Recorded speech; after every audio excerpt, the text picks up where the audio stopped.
Hi, this is Shubhai Chakravarti for Red Sports, and we are previewing the South African squad for the T20 World Cup that starts from October 23 in Australia. So this is a good squad. This is a good squad when we talk about Quinton de Kock and the big hitting middle order. This is a good squad, and the pace attack, it is very dangerous with the likes of Kagiso Rabada, Enric Nokia and others as well. So this is a decent team. Whether they can fulfill their potential in Australia, that remains to be seen. But we'll take a look at this squad as well. There's a big doubt, big question mark on their captain Temba Bavuma's form. He hasn't scored runs. He didn't score much runs against India in the recently concluded series. Just 3 runs in 3 T20Is. And we recently saw how Aaron Finch called it quits from the ODI circuit. But with T20 World Cup just weeks away, it is very tough. It is looking tough for Temba Bavuma, and whether he can retain the place in the playing 11 just because of his captaincy.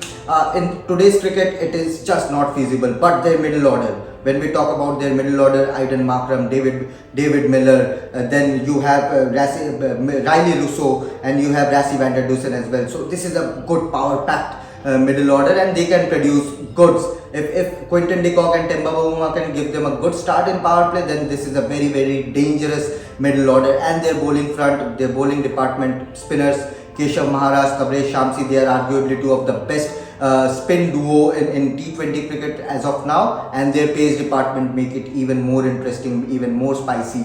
Kagiso Rabada is there, Enric Nokia is there, then you have Lungi Ngidi, you have, although the injury blow to Dwayne Pretorius, it comes as a huge blow because you don't have too many all-rounders in the South African team. But if they can, if the batters can do their job, if the bowlers can do their job, then South Africa can upset a few teams. Whether they can reach the semi-final or not, it remains to be seen. But do let us know what you think about this South African squad and whether they can go till the semi-final or even farther than that. So that's it for this preview. Thanks for watching Red Sports.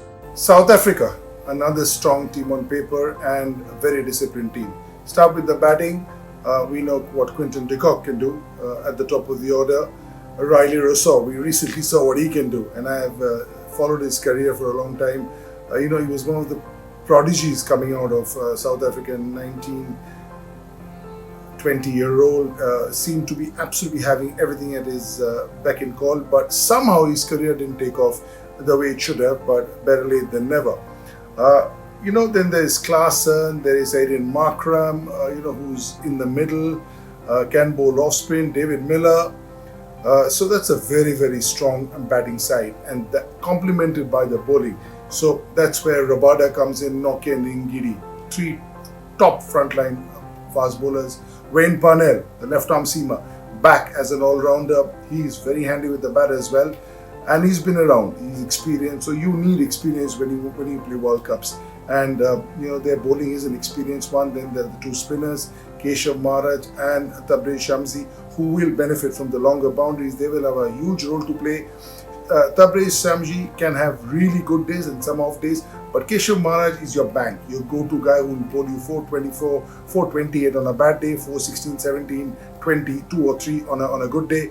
So he's the guy you can always bank on. This is a great mix of the two spinners happening. One guy who is the left-arm Chinaman, and he can, on his day, run through, and the other left-arm spinner who will, always hold his own. So all in all, a very strong side. Their fielding will be superb. Their out-cricket will be superb. So for me, if their batting fires, they will be the team to beat. Very strong unit.